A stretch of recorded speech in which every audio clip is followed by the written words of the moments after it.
We're breaking down anything and everything Utica City FC related. This is the Keeper's Corner podcast with your hosts, Matt Sterling and Brandon Brooks. Let's get into it.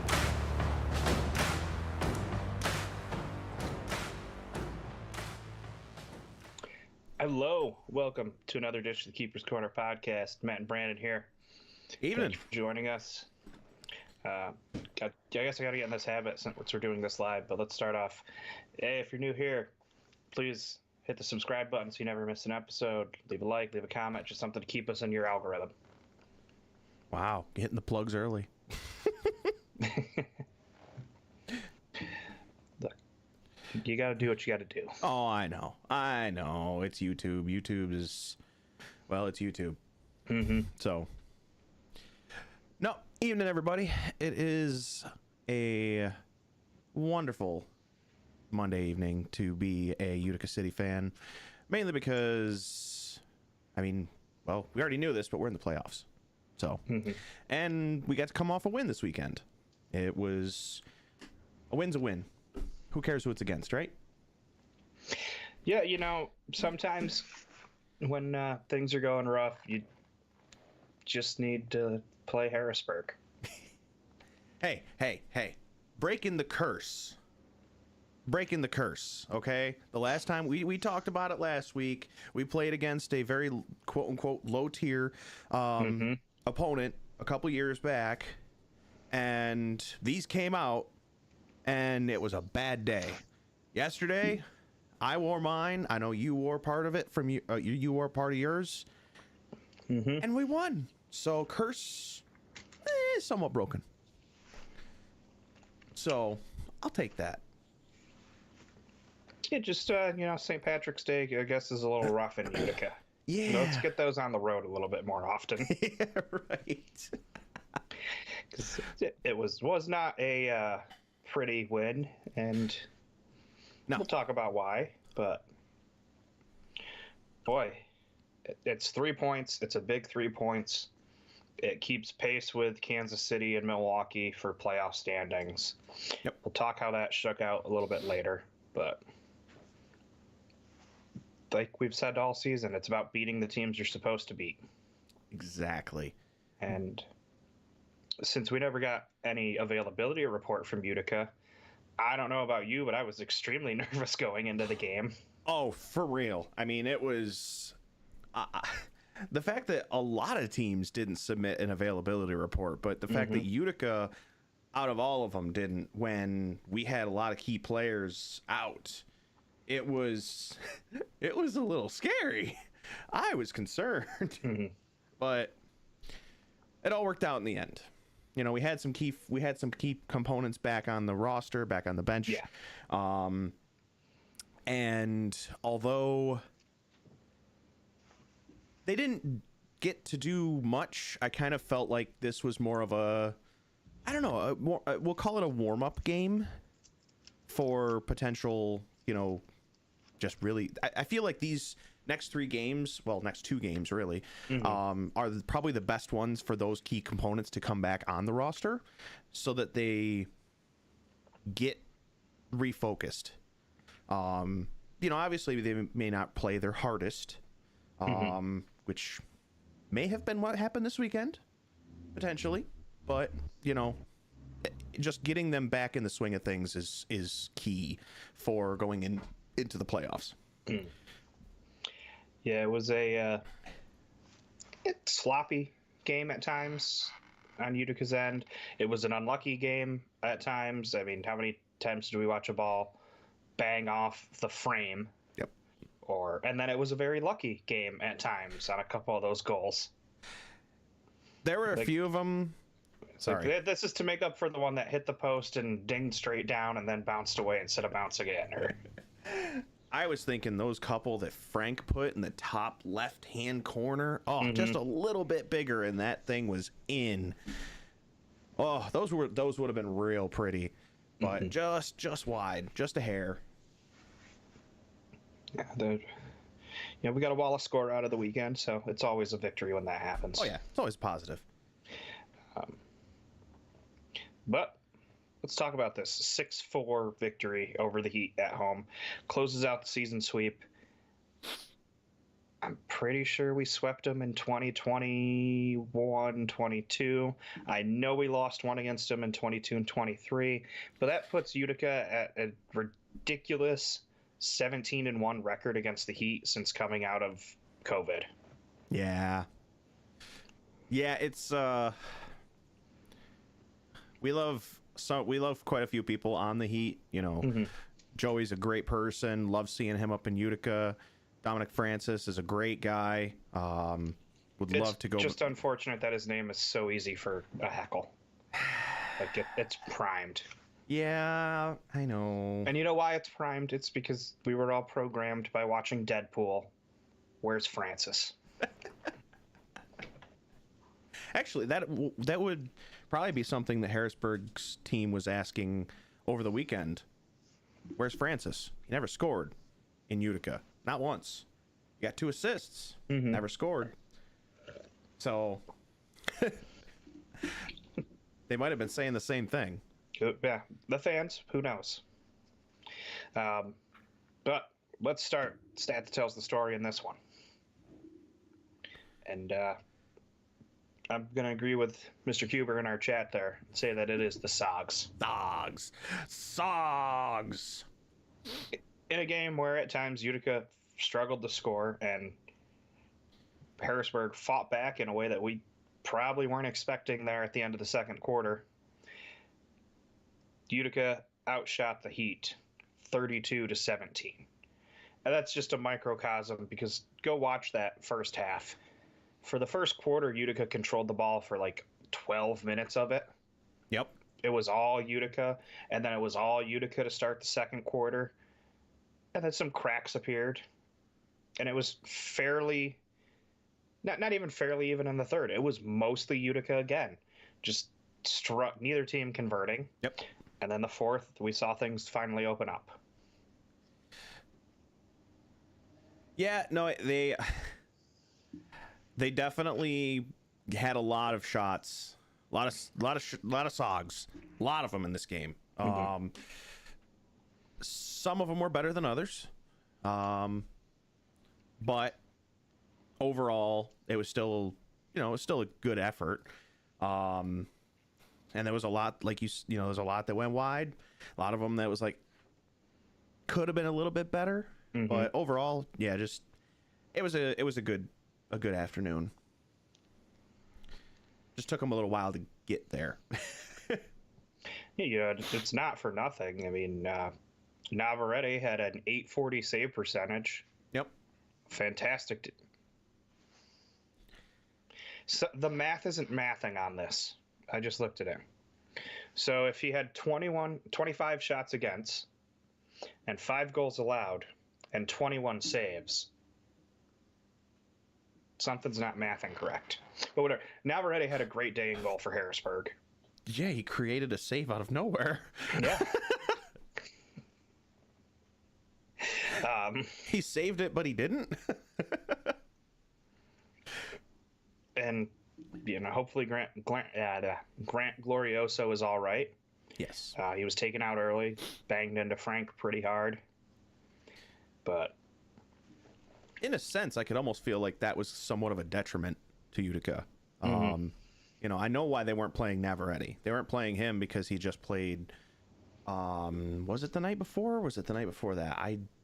Blanking. I think it was. They played on Saturday, so he literally played the night before. So I understood why they were trying to play Grant. Unfortunately, yeah, it just.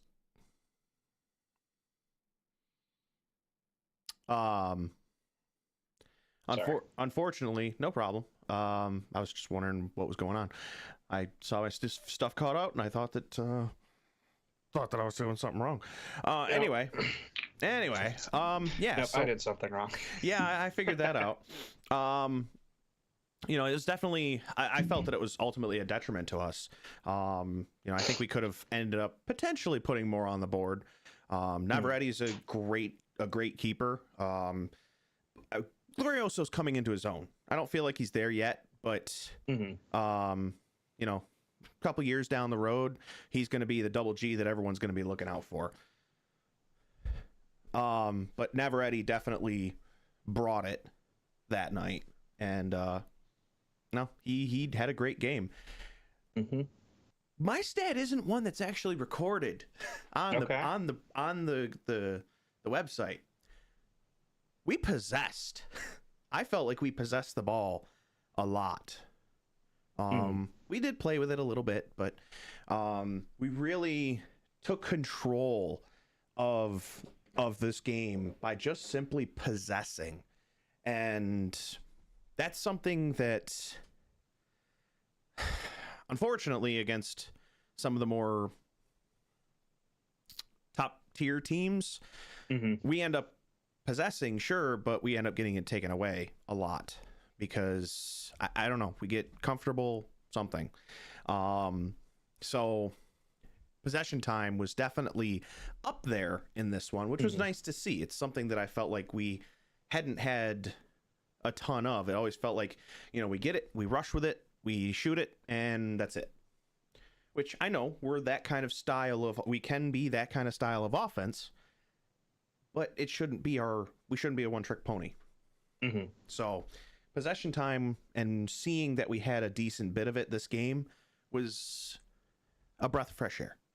I liked it. I was happy about it.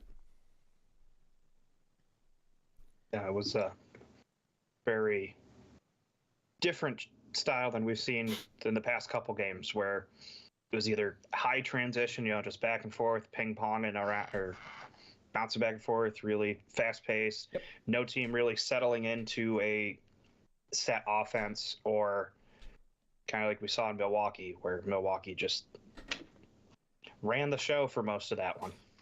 Yeah, they kind of did. It was not a fun time, unfortunately.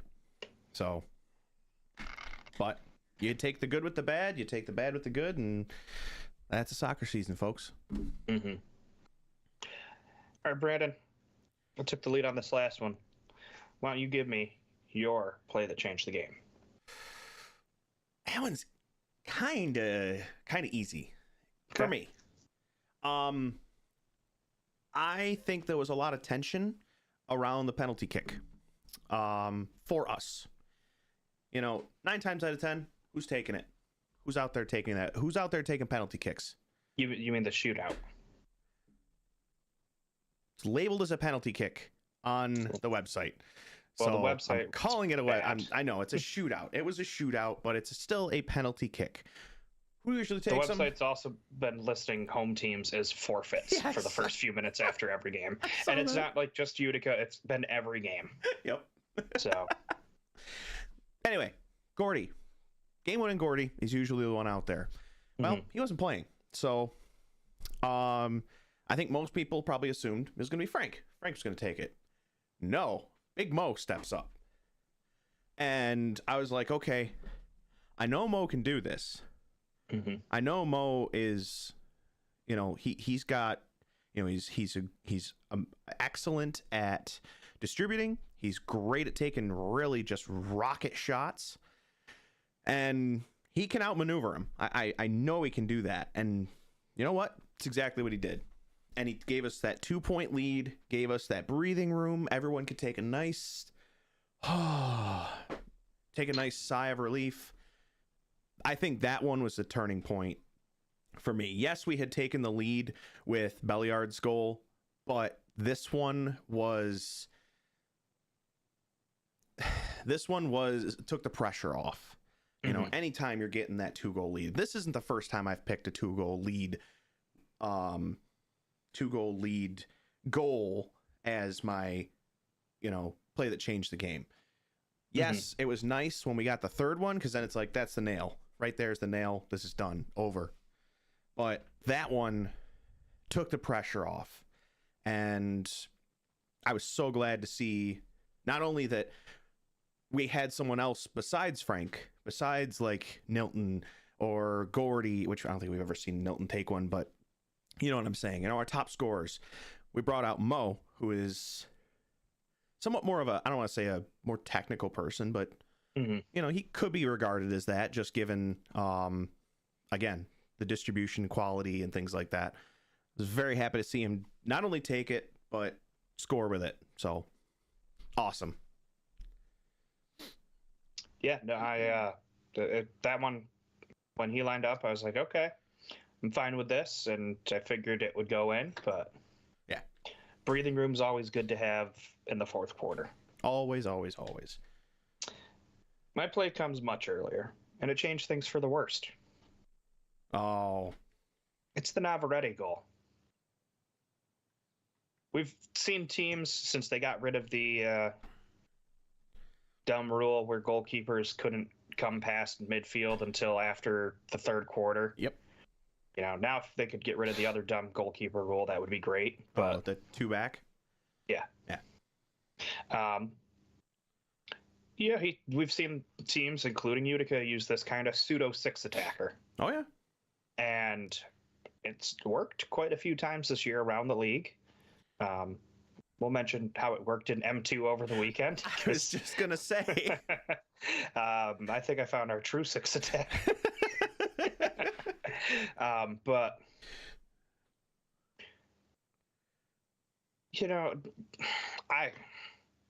Logan was shading closer to Francis, as he should have been, the more dangerous player there. Yep.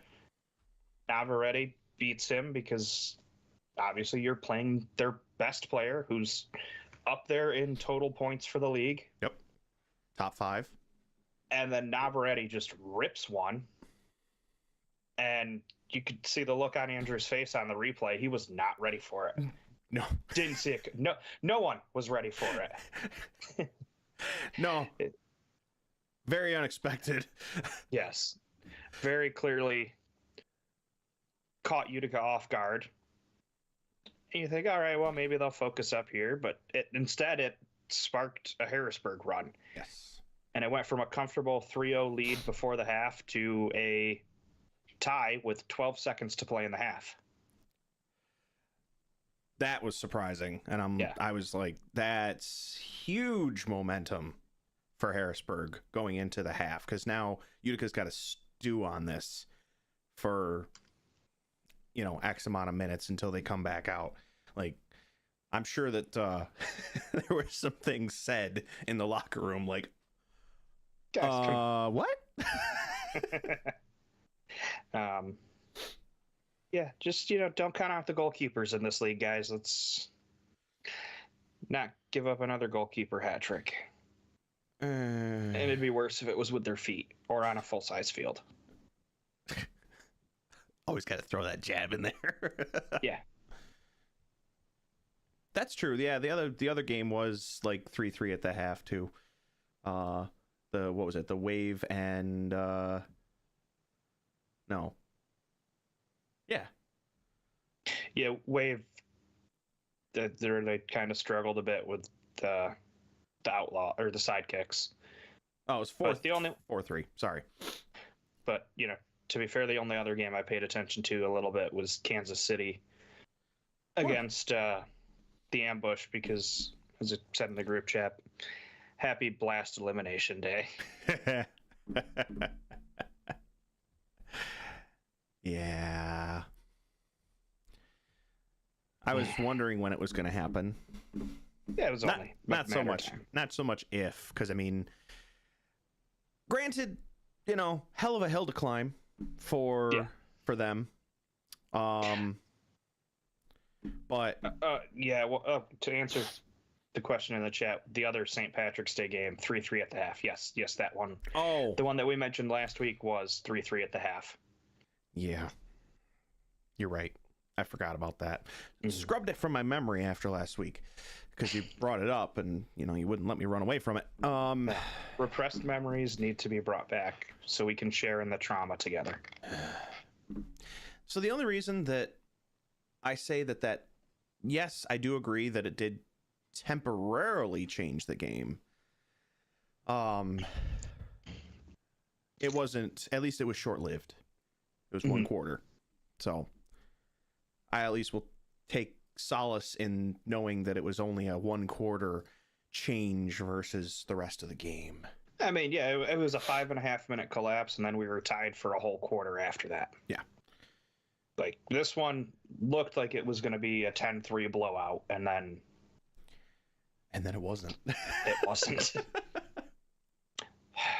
Stupid Harrisburg couldn't just get one more goal at the end just to give me that 6-5 correct prediction. All right. So that's our stats and tell the story, plays that change the game. For you, what needs to change coming out of this? So that Peanut Gallery, please stop kicking the puppies. that needs to change. That's gotta. Yes, that or at least give us a warning so I can mute my mic. Alarm clock. That's not an alarm clock. That is a heart attack waiting to happen. Time's out security. So, I think something that we need to get back on. I don't know if it's offensive drills or what, but it seems like we have a hard time getting set up, and then it takes us a long time to get set up, and then on top of that, we have a difficult time finishing. I still feel like a lot of our stuff just is coming in the transition. It's not going to work every time. I really feel like, I know that some of our offensive pieces are just coming back. I know that's been kind of a revolving door. We lose Gordy, we lose Frank, we lose Nilton, we lose Gordy again. We lose, it's a revolving door on the offense. I really feel like we need to focus on shoring up our offense, getting quicker setups, and being able to execute on them. Because it takes us a while. We're passing it back and forth, back and forth, back and forth, back and forth. I still think Frank needs to be the center of it instead of on the edge. He was back in the corner again, where he can't do much of anything. That's not a dig on him. That is just a fact. He's made for the middle of the field, not for the corner. That's just what it appears to be whenever I've watched him on Utica versus when I've watched some of the old Empire stuff. Like, better in the middle. So I really, really think that somehow we need to try and incorporate that, because we will get so much more out of him. Again, not a dig on him at all. But I just think we'd get so much more out of him if he's in the right place. So, offensive, like I said, I think that's where we need to be looking at right now, which is surprising considering what we have on offense. It's surprising for me to say, but offensive drills really need to be focusing on, getting set up faster. Yes, my camera's flipped on purpose. Totally lost my train of thought. Yes, we need more Fafa too. Yeah, getting set up faster and executing better on those setups than what we've been doing. There, it finally came out. Yeah, that set offense. It's just from all the years of watching basketball. I want to call it a half-court offense, and I know that it's not it, but attacking third offense still needs polish. Agreed. I agree. Yep. And time's running out to get that turned into something that's more than flash in the pan. Flash. But it did pan out on Belliard's goal. That was and he talked about it in his quick little post-game questions, crash the boards. Yep. Just be ready for the rebound. And same with Esox. He got the wall of Scora. Now, everybody obviously can't crash the box, but you need a couple guys to. Yep.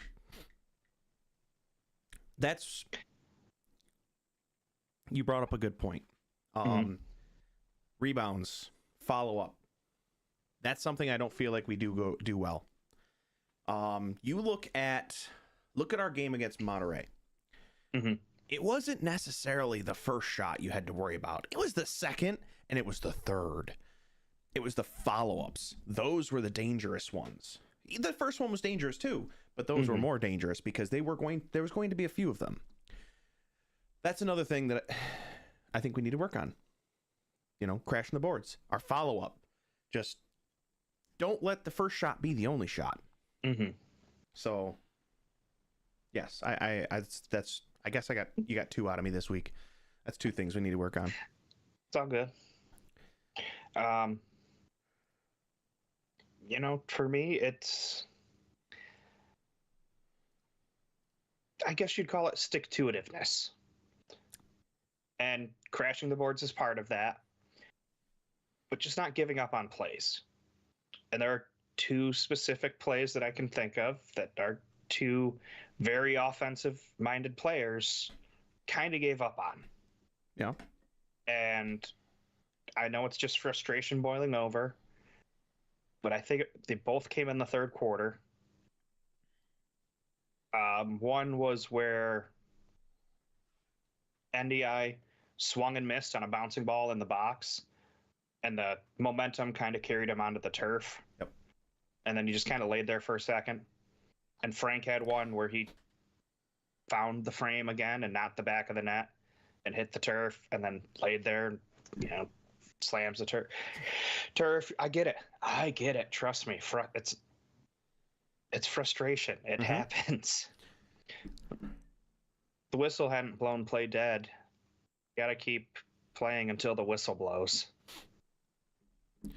Sorry. Because for those seconds, transition can start the other way. Yep. And you can start off down a guy, and for that time that you're, upset with yourself, or maybe upset with an official for, you feel you got fouled and didn't get called, but you're letting your team be at a disadvantage. Yes. And you're letting down your teammates. Just that fight until the whistle blows. And then when the whistle blows, stop. Don't go kicking the ball at anyone lying on the ground or jawing or, other stupid things we've done this year that have gotten us in trouble. The extracurriculars. Yes. Cut out the extracurriculars. So are you trying to say that Utica has commitment issues? Committing to the plays? Is that what you're trying to say? What? No, what I'm saying is sometimes our players let their emotions get the better of them, and they get a little too busy beating up on themselves. Yeah, I know. Instead of beating the ball into the back of the net. Yep, they do. They definitely or like beating the opponent down the turf to get back on defense. There's a time to sulk, and it's not in the middle of the game, it's afterwards. Then you can beat yourself up if you really want to. We don't encourage it, but goldfish mentality. Yeah, forget about it. Yeah, just watch some Ted Lasso. Perfect.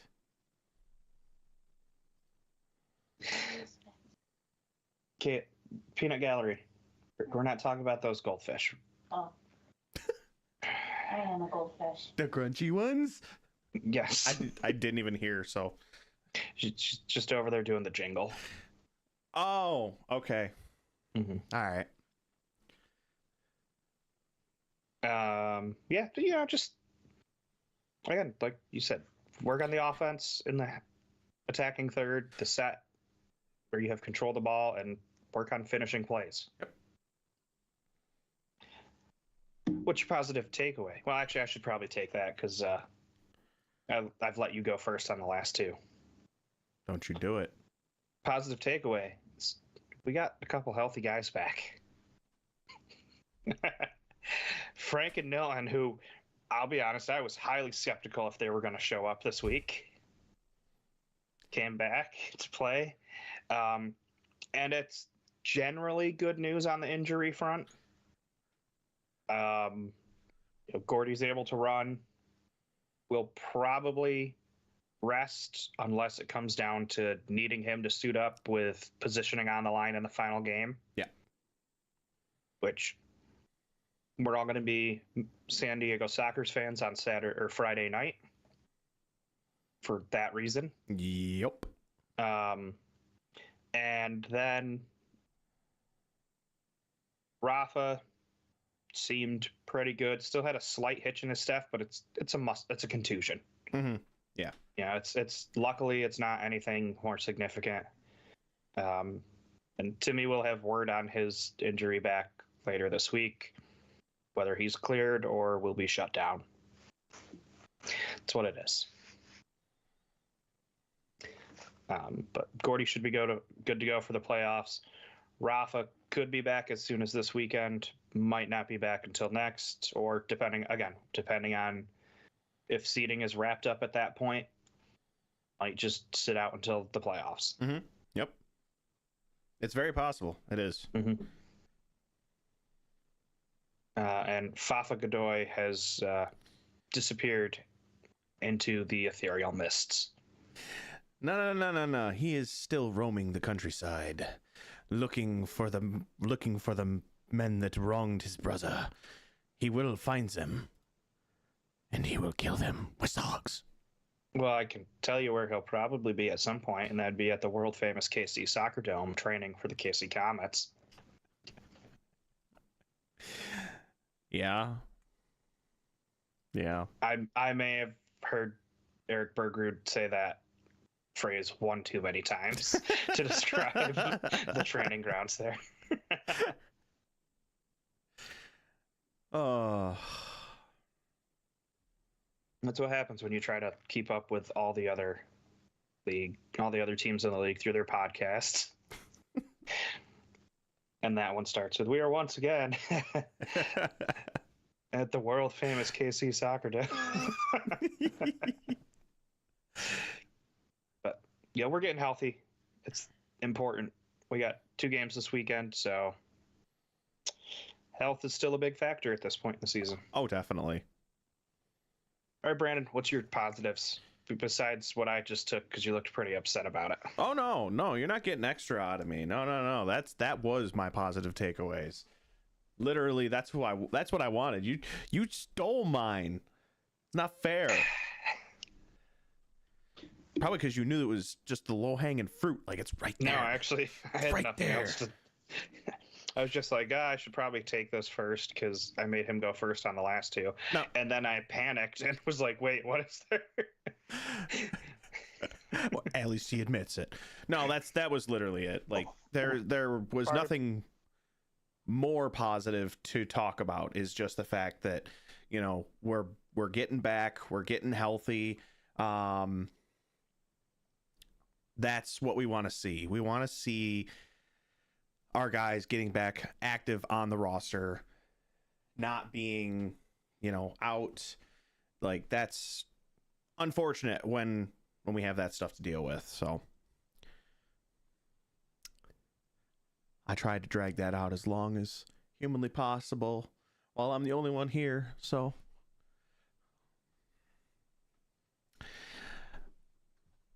we do need more Fafa. I do definitely agree with that.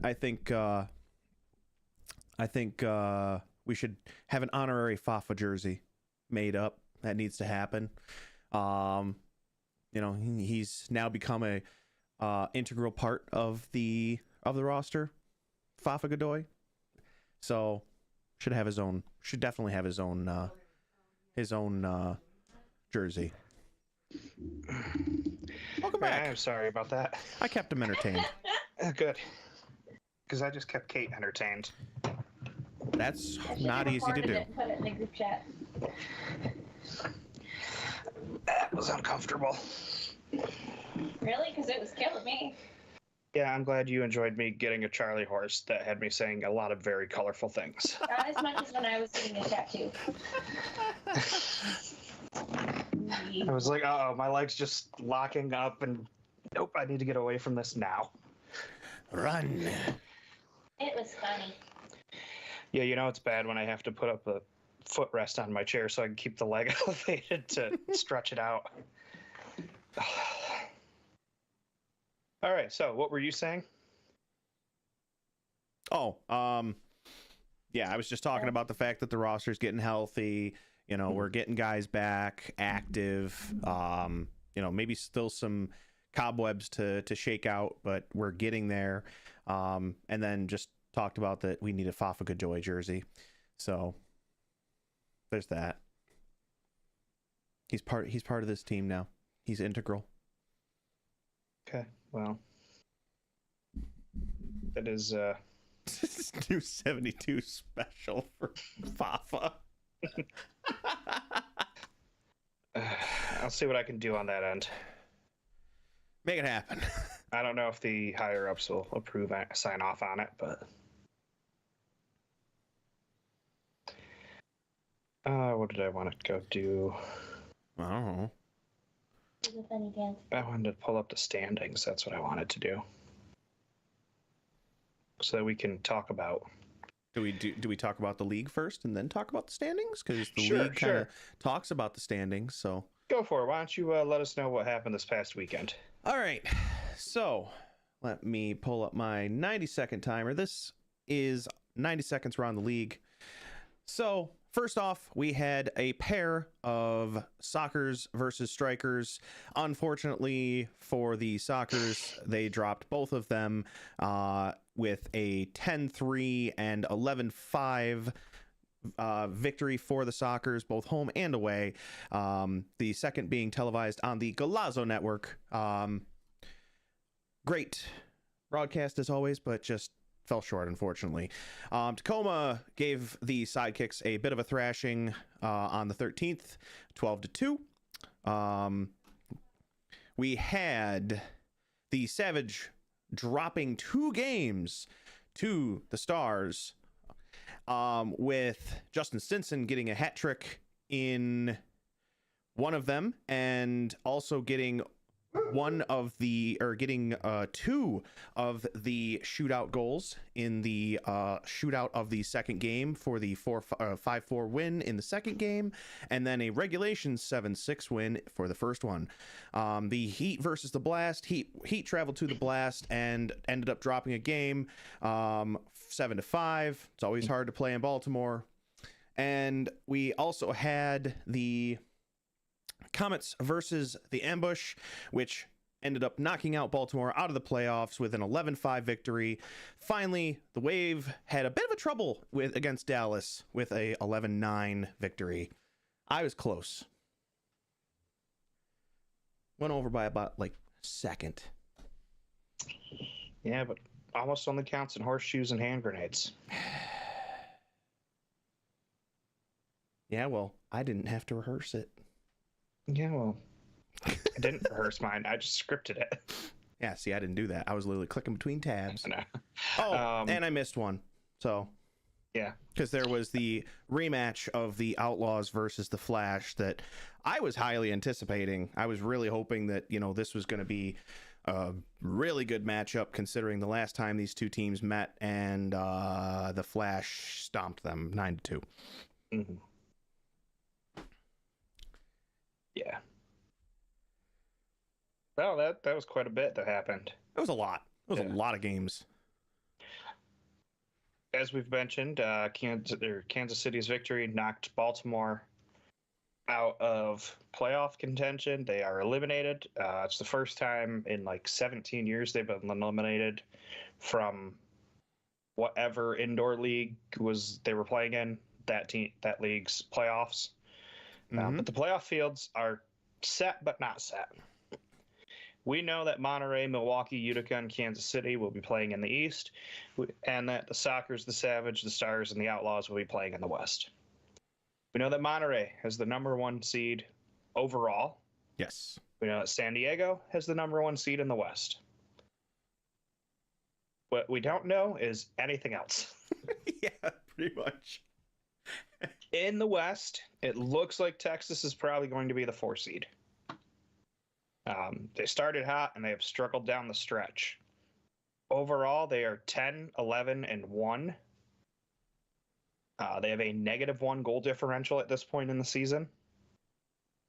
And with 2 games to play, the teams that they are chasing, actually no, that means they are the I was going to say there's number no 4 way. seed. There's no way they can catch. they can't catch Tacoma or the Savage. So Chihuahua and Tacoma have games in hand against them. I guess the interesting race there is, can Tacoma, which trails Chihuahua by 1 point, catch them? I mean, the fact that For just the 2 beat seed. them twice. And they've added Mijatovic and Stinson. Right.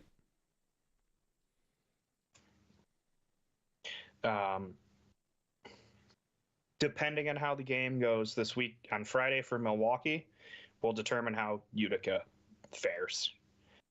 3 points keeps us ahead of KC no matter what.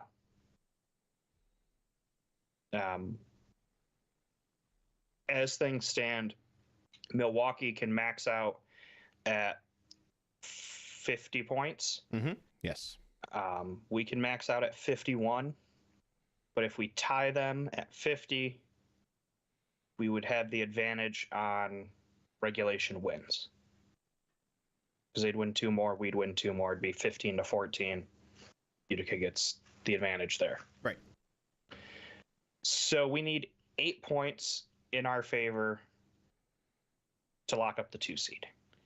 How that happens doesn't really matter. We'll know. We could know as soon as this weekend, because if Milwaukee loses against San Diego, which isn't a given. No, it's not. Not in Milwaukee. Like, San Diego's locked up the 1 seed. They could rest a couple guys. They haven't been the healthiest this year. And Milwaukee has been very good at home. They're 9-0-2, with the only 2 losses coming in overtime against the Flash. Yep.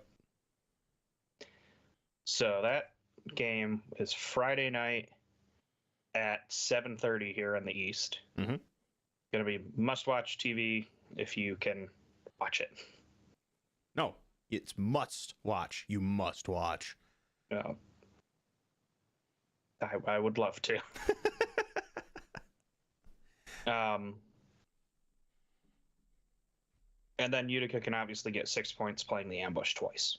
Yes. Kansas City can only get to 45. If they do that, we just need 3 points to tie them and stay ahead.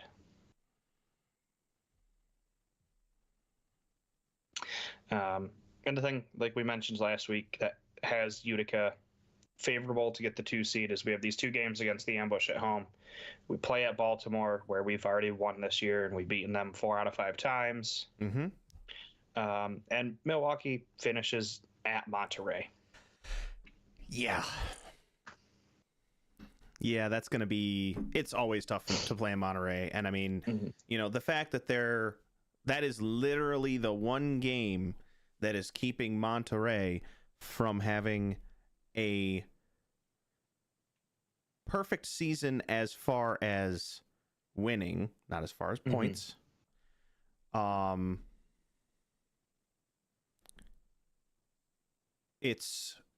going to want that game.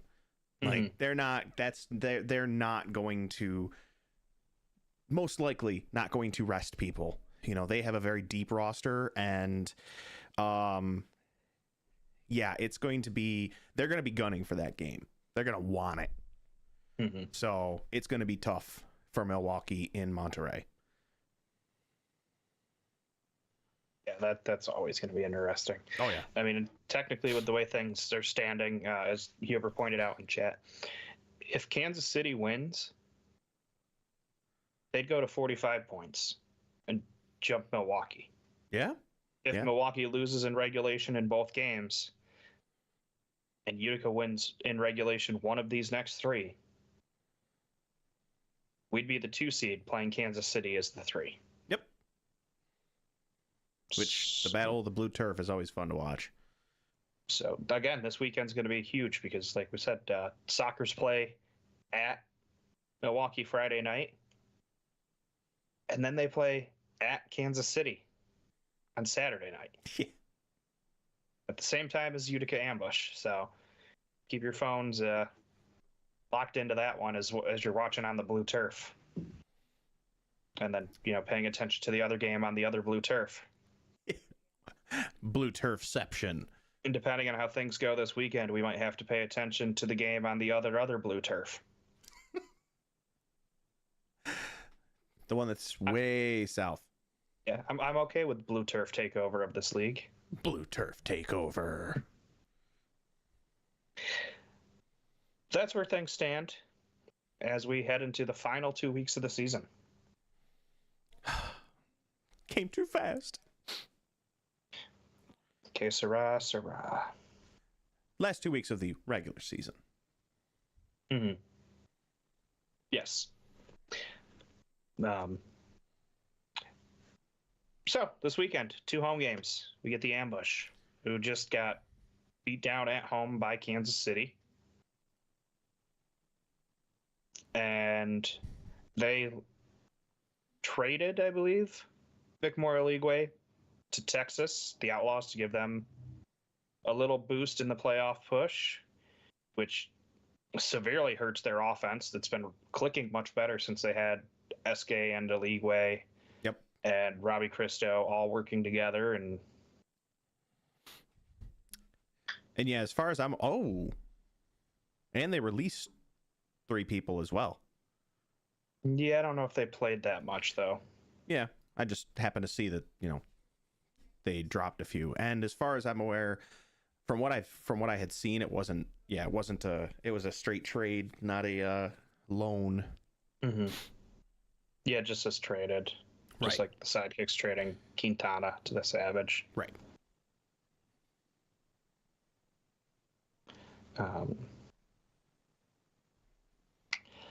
So, how do we see this weekend shaking out? So this one's a unique situation, I feel. Normally, I feel like if we're going to see a series for teams, it's usually one at home, one away.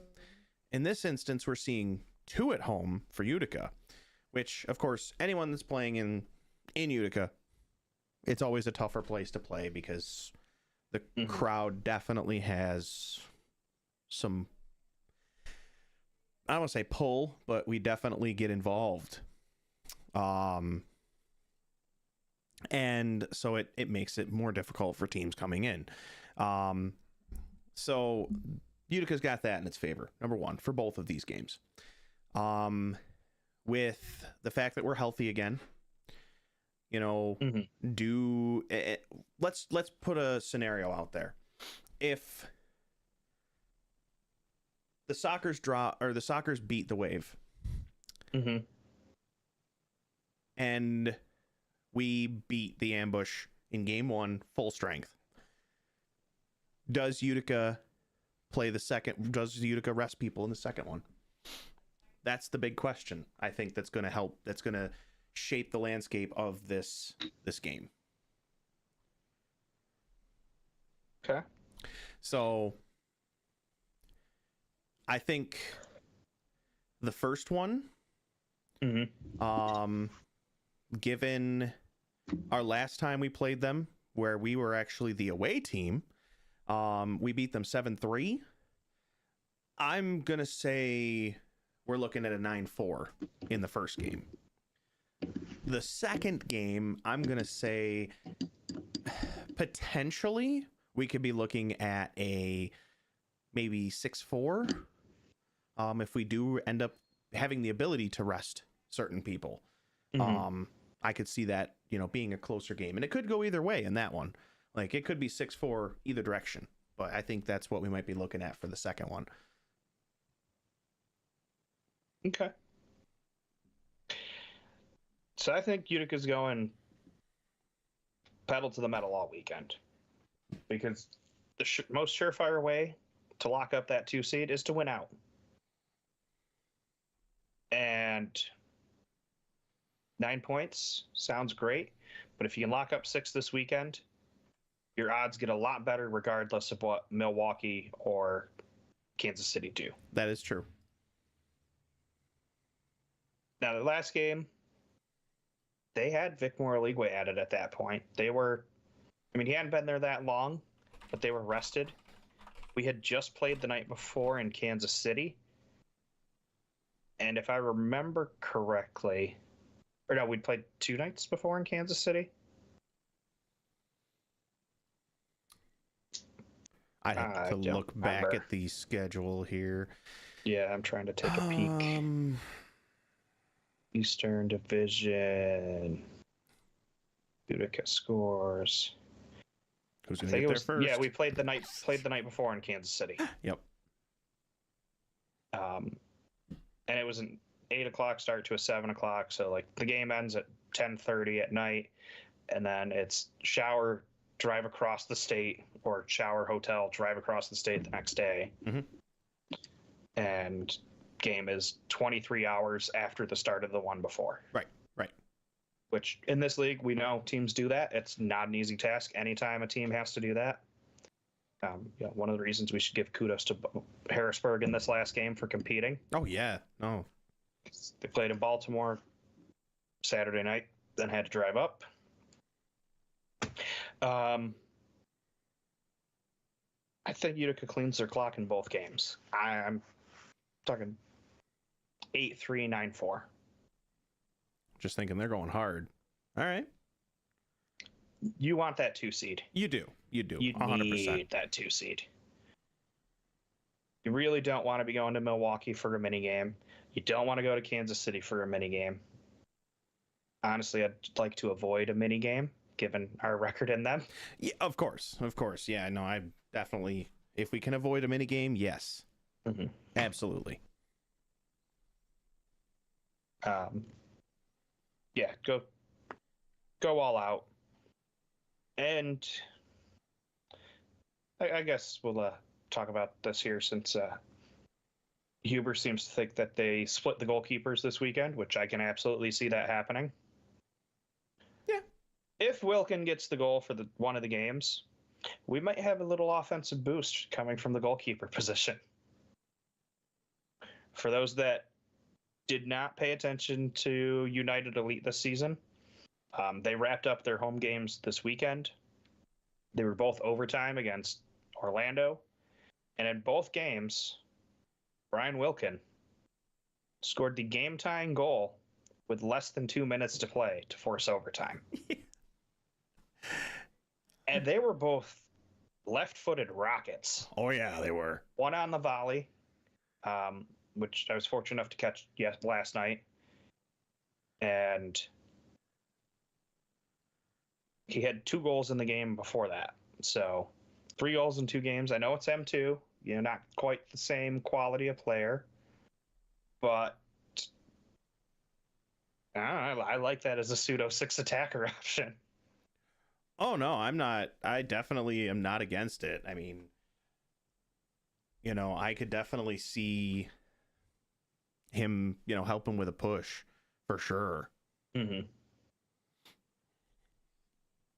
Yeah, I wonder if you could, is there any reason you... I'm trying to think. Like, I don't necessarily know if you have to, designate a specific person as your 6th attacker. Mm-hmm. I assume not. I would assume it's just giving somebody the jersey. Whoever puts on that jersey, yeah. But in this case, just sub out the keeper. Just sub out the keeper and put Wilkin on the in. other keeper. Yeah. And then you have a keeper. Then you got a keeper, 6th attacker. Mm-hmm. He was the one calling the shots in the set piece too that set up his volley, which I love seeing from him. Yeah, because that was something we've talked about, that he doesn't seem to have that, we'll say veteran presence on the field to kind of be directing traffic like Coughlin does. And now we're noticing all of a sudden he's starting to try and do that, and I like that. Plus, I appreciated that when he ran back down the turf, he celebrated with the Cristiano Ronaldo. Yeah. Yeah. And you had a lot of Utica guys over there for that. But yeah. So we're both picking Utica to win both. Big surprise there, I know. Shocker. Absolute shocker. Yeah, it is what it is. We're homers. We'll admit it. I mean, I've picked against them a few times. Yeah, I was gonna say, I know I've picked against them a few times, when it's just, it's just logical. Yeah, usually I'm like, hey, you guys did a lot of stuff wrong this past weekend. You got to re-earn my trust. I'm not picking you against a team that's pretty evenly matched. And then they go out and handle business and make me look like a fool. So Yeah, they like doing that. It's that podcaster's reverse jinx. Yep. Oh, wow, Utica can't find the net. Send tweet. Tweet loading, still sending, and there's Utica finding the goal. Net.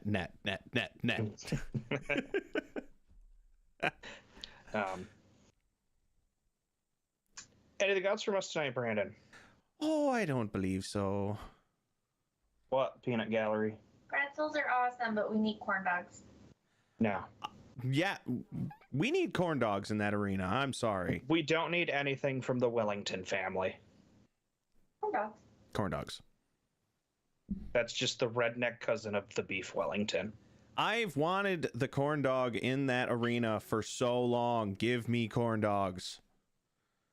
No. I don't even know you anymore.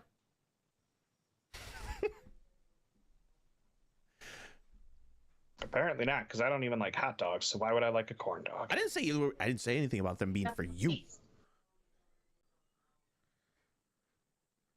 They're for me. All right, thank you for joining us tonight in the chat. I'm Matt. He's Brandon. Leave a like, subscribe, blah, blah, blah, all that social media stuff that's coming up in the outro. Until next time, go Utica. Bring the Sogs.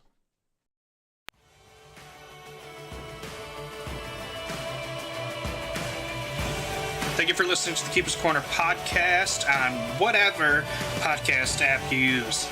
Please make sure to hit that subscribe button so you never miss an episode. If you'd like to interact with us, you can find us on Facebook, Instagram, Threads, and Twitter or X, whatever you prefer to call it.